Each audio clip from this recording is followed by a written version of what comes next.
Hello everyone, welcome to Pharmarox YouTube channel. Pharmarox के YouTube educational channel में आपका स्वागत है। आज के वीडियो लेक्चर में हम डिटेल में स्टडी करेंगे बायोसुगांड्रिल टैबलेट्स के बारे में। तो हम सीखेंगे ये मेडिकेशन के बेसिक यूज़ के बारे में कि कौन से अलग अलग मेडिकल कंडीशन में आप उसको यूज़ कर सकते हैं। साथ ही जानेंगे किस तरह से ये अपना काम करती है, मतलब कि उसका वर्किंग, उसके डोज क्या होते हैं, साइड इफ़ेक्ट्स वगैरह क्या होते हैं, सभी को जानेंगे ये वीडियो लेक्चर के अंदर डिटेल में। कि यहाँ पे जो आप टाइटल स्लाइड में देख रहे हैं कि बायोसुगांड्रिल की जो इफेक्टिवनेस है, तो वो पीठ दर्द में भी यूज़ होता है, सर दर्द वगैरह में भी ये मेडिकेशंस यूज़ की जाती है। फिर जो गठिया जो हम कहते हैं आर्थराइटिस की जो कंडीशन, उसमें भी यूज़ किया जाता है। और ऑस्टियोपोरोसिस की, जिसके अंदर अस्थियों की काफ़ी दुर्बलता हो जाती है, तो ये सभी के अंदर ये मेडिकेशन यूज़ की जाती है। तो जानते हैं इसके बारे में डिटेल में कि उसका डोज क्या होना चाहिए, साइड इफ़ेक्ट्स क्या होते हैं और कैसे ये अपना काम करती है। तो expert lecture by Amar sir, assistant professor and founder of Pharmarox. Thank you for being Pharmarox family. Updated रहिए फार्मर नॉलेज के साथ। एक्सेस कर सकते study material, test series and video lecture, साथों साथ disease and medicine related course Pharmarox के app पर। तो अब आप सीखिए अलग अलग दवाइयों के बेसिक यूज़ के बारे में, उनके dose, side effect, warning and contraindications, वो भी 1 साल तक सरल भाषा में अफोर्डेबल प्राइस में। तो डाउनलोड कर लीजिए एप्लीकेशन फार्मरऑक्स की, जो एंड्रॉयड एप्लीकेशन है गूगल प्ले स्टोर पे, एप्पल आईफोन ऐप स्टोर पे। लिंक आपको डिस्क्रिप्शन बॉक्स में मिल जाएगी। तो अब समझिए बायोसुगांड्रिल टैबलेट्स के बारे में। तो ये मेडिकेशन ऐसे क्लास का मेडिकेशन हम कह सकते हैं कि जो एंजाइम्स है और उसके साथ उसके पास है एंटी इन्फ्लामेटरी एक्शन के, जो अलग अलग क्लास होते हैं मेडिकेशंस के। तो बायोसुगांड्रिल जो है वो एक टाइप का एंजाइम है और एंटी इन्फ्लामेटरी एक्शन है। तो उसके अंदर कौन सा एंजाइम प्रेजेंट है वो मैं आपको बताता हूँ। तो सेराटियोपेप्टिडेज नाम का एंजाइम जो है वो ये फॉर्मुलेशन के अंदर प्रेजेंट है। और उसके मैन्युफैक्चरर्स हम जाने तो वो है एबॉट हेल्थकेयर प्राइवेट लिमिटेड की। यहाँ पे आप उसका लेबल चेक करो, एबॉट का यहाँ पे आप लोगो देख सकते हैं। और ये उसका ब्रांड नेम हो गया बायोसुगांड्रिल।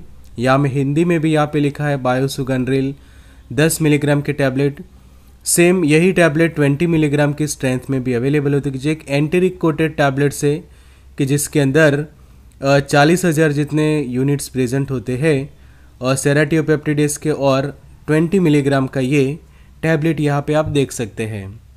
तो एबॉट के बारे में मैं आपको बताऊँ तो एबॉट फार्मास्यूटिकल या फिर Abbott health care private limited एक American multinational medical device and health care company है कि जिसका हेडक्वार्टर्स कहाँ पे है, तो एबॉट पार्क इलिनॉइस के अंदर, यूनाइटेड स्टेट के अंदर उसका प्रेजेंट है। आगे समझे तो बायोसुगांड्रिल टैबलेट एक प्रिस्क्रिप्शन बेस्ड मेडिकेशन है। बिकॉज यहाँ पे आप देखो रेड लाइन यहाँ पे लिखी हुई है, लाल लकीर जिसको हम कहते हैं।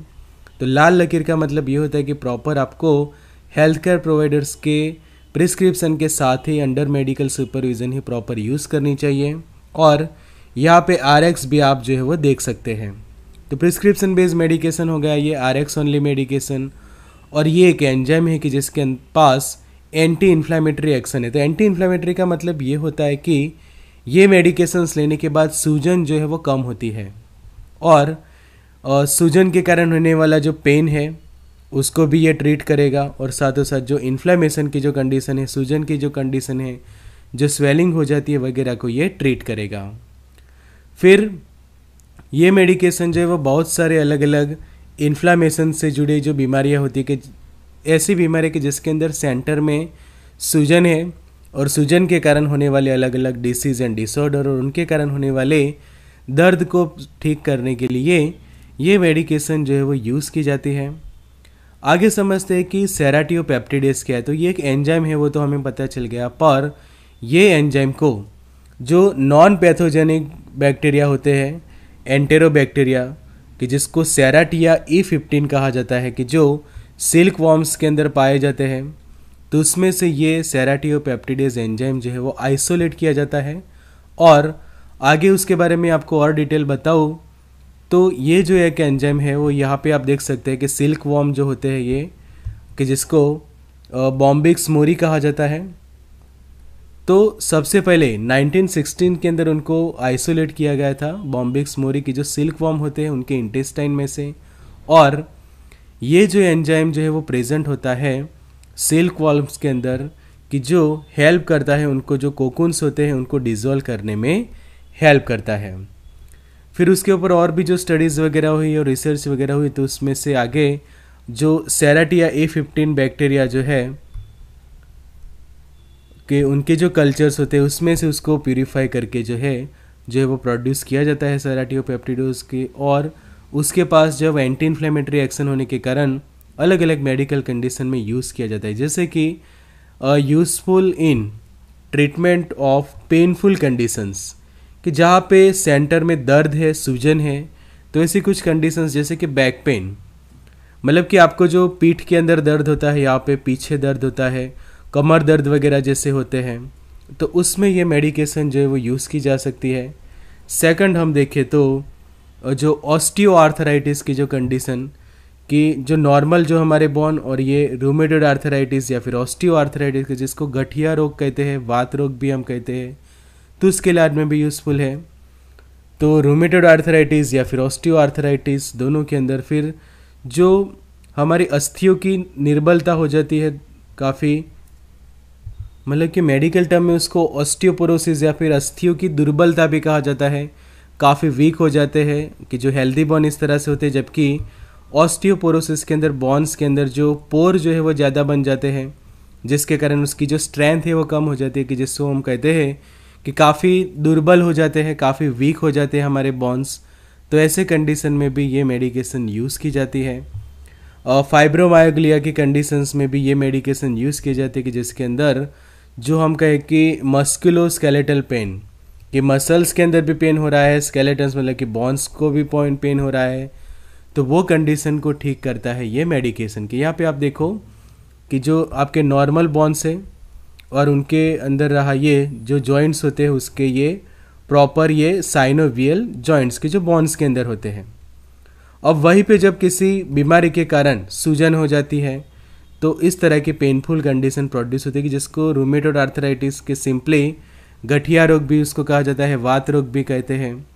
तो आर्थराइटिस के इलाज में भी ये यूज़फुल की जाता है। फिर जो इस तरह से हमारे बोन हेल्दी होते हैं और वो हेल्दी बोन आगे जाके ऑस्टियोपोरोसिस के अंदर कन्वर्ट होते हैं, मतलब कि ये बोन काफ़ी दुर्बल हो जाते हैं, वीक हो जाते हैं, कि यहाँ पे जो पोर है उसके कंपेयर में आप यहाँ पे देखो तो पोर जो है वो इंक्रीज़ हो रहे हैं, तो उसके कारण बोन जो है वो काफ़ी पोरस हो जाते हैं और काफ़ी वीक हो जाते हैं। तो ऐसे कंडीशन में ये यूज़फुल है। फिर एक ऐसी कंडीशन की जिसके अंदर पेन होता है, नमनेस फील होता है, मतलब कि सेंसेशंस कम होना, टिंगलिंग जैसा फील होना कि कंपारी आ रही है आपको, और वीकनेस फील होती है आपके हाथ या फिर आपके व्रिस्ट के अंदर, कि जहाँ पे आप घड़ी पहनते हैं या फिर आपका जो हाथ का भाग, जिसको मेडिकल टर्म्स के अंदर कहा जाता है कार्पल टनल सिंड्रोम।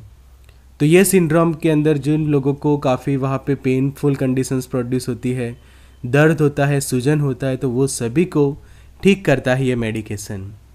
फिर जो माइग्रेन हेडेक होता है, कि जो सर दर्द होता है और काफ़ी माइग्रेन टाइप का हेडेक हो जाता है, तो उसमें भी ये यूज़फुल है। टेंशन के कारण होने वाले हेडेक को भी ये ठीक करता है।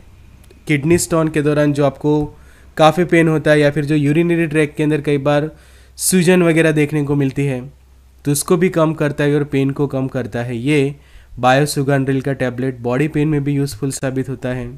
तो ये 10 ऐसी मेडिकल कंडीशंस है कि जिसके अंदर ये बेसिकली जो है वो यूज़ की जाती है। वर्किंग के अंदर हम देखें तो मेन इसकी मैकेनिज्म है एंटी इन्फ्लेमेटरी, कि एंटी इन्फ्लेमेटरी के तौर पे ये सबसे ज़्यादा जो है वो अपनी इफ़ेक्ट देता है। फिर एनाल्जेसिक मतलब कि पेन जो है वो आपका कम करता है, और फाइब्रिनोलाइटिक के तौर पे भी काम करता है, एंटीबैक्टीरियल के तौर पे भी वो काम करता है। तो ये मेडिकेशंस क्या करती है, स्पेशली रेगुलेट करती है इन्फ्लामेटरी जो साइटोकाइंस होते हैं, और उनके कारण जो होने वाले जो इश्यूज है उसको कम करती है। और ये क्या करता है, सेल एडेशंस को मॉडिफाई करते हैं, जिसके कारण जो इन्फ्लामेटरी सेल्स जो होते हैं उनकी इफ़ेक्ट कम होती जाती है, जिसके कारण आपका जो इन्फ्लेमेशन जिस साइड पे हुआ है वो धीरे धीरे कम होता जाता है।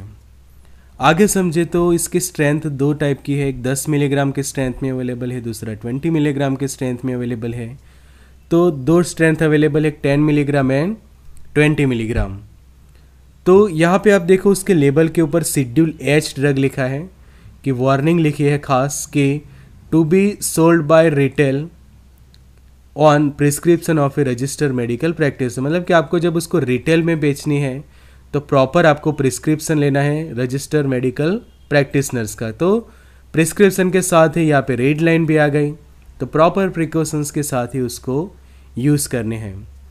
तो 20 मिलीग्राम का यहाँ पे आप देख सकते हैं, एज वेल एज ये 10 मिलीग्राम वाला कंटेनर का सेराटियोपेप्टिडेस एज पर आईपी कि इंडियन फार्माकोपेप के स्टैंडर्ड के अकॉर्डिंग बनती है। एबॉट का यहाँ पे आप लोगो देख सकते हैं।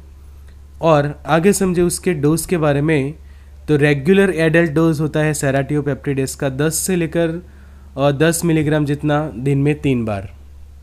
तो अगर आप ये 10 मिलीग्राम वाला समझो कि टैबलेट यूज़ करते हैं बायोसुगंड्रिल का, तो आप जो है वो दिन में 3 बार जो है वो उसको ले सकते हैं मैक्सिमम।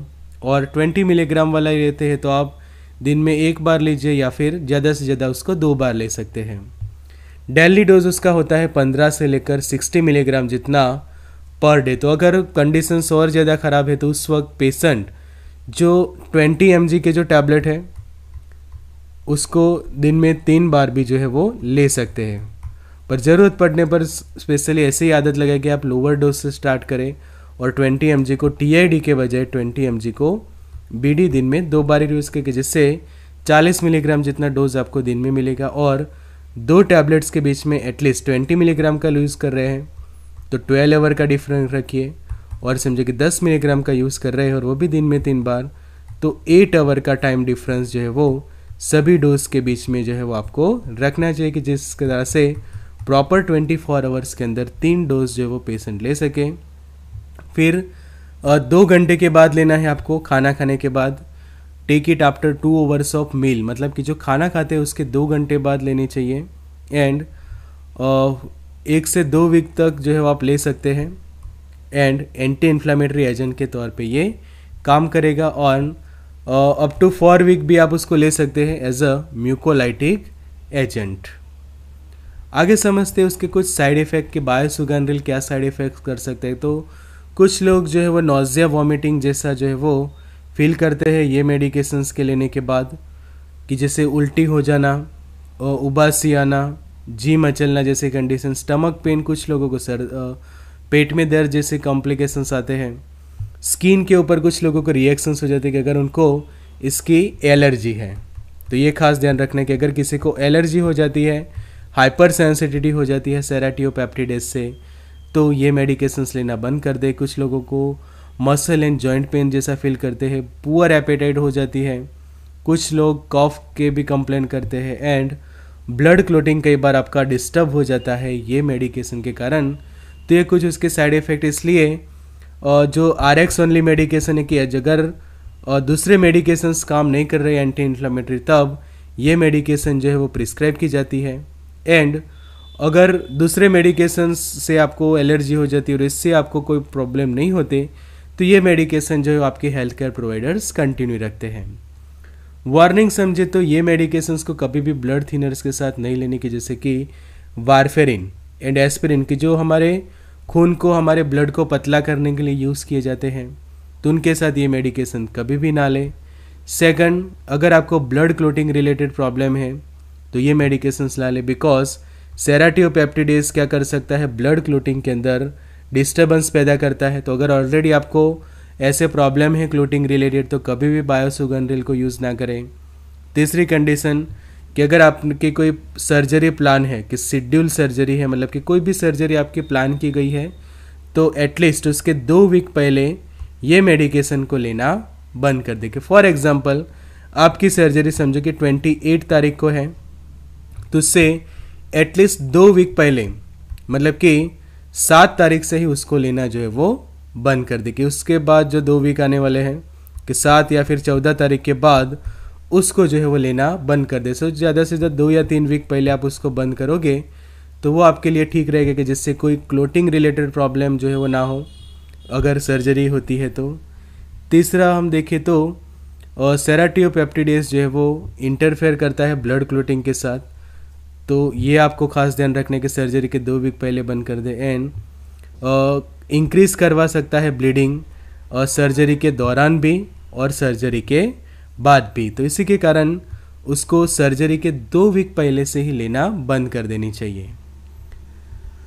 तो इस तरह से जैसे हमने ये बायोसुगानरिल के बारे में सीखा, सेराटियोपेप्टिडेस के बारे में सीखे और ऐसे ही बहुत सारे मेडिकेशंस के बेसिक यूज़, उनके डोज, साइड इफ़ेक्ट, वार्निंग, सरल भाषा में 1 साल तक अफोर्डेबल प्राइस में फार्मारॉक्स के मोबाइल एप्लीकेशन के ऊपर, कि जहाँ पे उसके एक्सेस कर सकते हैं PDF को, PPTs को एंड वीडियो लेक्चर्स को अफोर्डेबल प्राइस में। तो अगर आपके पास एंड्रॉयड फ़ोन है तो एंड्रॉयड ऐप डाउनलोड करें आईफोन यूज़र ऐप स्टोर से। ये नंबर पे व्हाट्सएप करके भी आप जो है वो लिंक पा सकते हैं कोर्स की, और डायरेक्टली एंड्रॉयड ऐप डाउनलोड कर सकते हैं गूगल प्ले स्टोर पर से, ऐप स्टोर पे भी मिल जाएगी। लिंक्स हमने जो है वो डिस्क्रिप्शन बॉक्स के अंदर दे दिए, तो डिस्क्रिप्शन बॉक्स जरूर से चेक करें। Good luck and all the best.